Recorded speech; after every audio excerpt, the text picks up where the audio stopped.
What's up, Hoops Horizon family? Sit down, buckle in, because today's story is easily one of the wildest collapses we've ever seen in modern sports marketing. A rise, a fall, and a shocking twist that leaves one of the biggest young stars in women's basketball fighting for her career. Angel Reese, the name that dominated headlines, captured college basketball, built a massive fan base, and became the centerpiece of Reebok's comeback plan, is now facing a crisis so intense that the entire company has gone into panic mode. And after days of silence, whispers, rumors, leaks, clowning memes, and unfair comparisons, Angel Reese has finally snapped. This is the full breakdown, the collapse, the chaos, and the emotional boiling point the world wasn't supposed to see. Let's dive in. Angel Reese did exactly what the world expected her to do. Be marketable, be influential, be a lightning rod, be the face of something bigger. And Reebok saw it.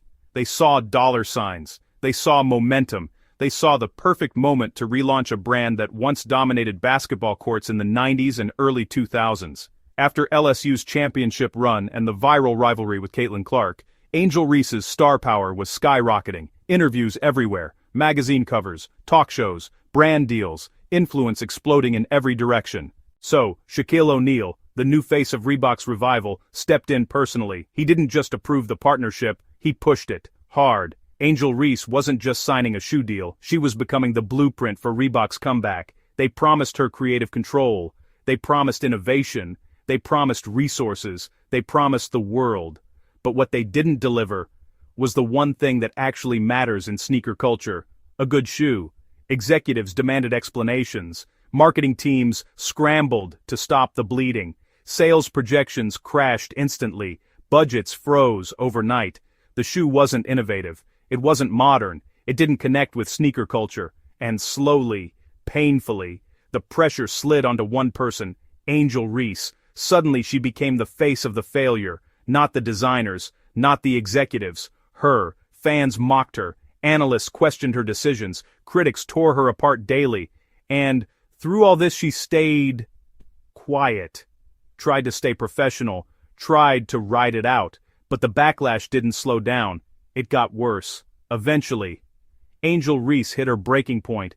In interviews, in social media posts, and in subtle comments that didn't get the mainstream attention they deserved, she finally let the world know what the situation felt like from her side. She said she was tired of being blamed for everything, tired of carrying the weight of expectations that were never hers to control, tired of the mockery, the disrespect, the constant comparisons to someone else in her league. And when she talked about how the criticism actually hurt, how the pressure was suffocating, you could hear the pain in her voice. This wasn't just a shoe flop, it was personal. This part makes the story sting even more, because at the same moment Angel Reese was fighting backlash, Caitlin Clark was quietly dominating the marketplace. Nike didn't rush anything, they didn't spam ads, they didn't force hype, they didn't push leaks, they played the long game, they let the product speak. Caitlin Clark merch sold out instantly, her new logo went viral, her jersey became one of the top-selling items in all of women's sports. She never had to address anything. She never had to defend anything. Her success didn't require noise, it required quality, and the contrast was brutal, even unfair. Behind the scenes, the panic snowballed. Insiders are now saying Reebok is reevaluating the entire partnership.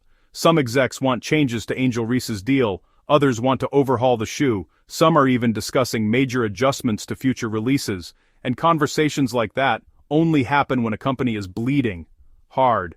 The worst part? Angel Reese knows it. She can feel it.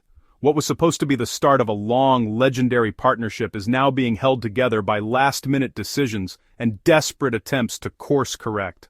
Then came her most honest moment yet.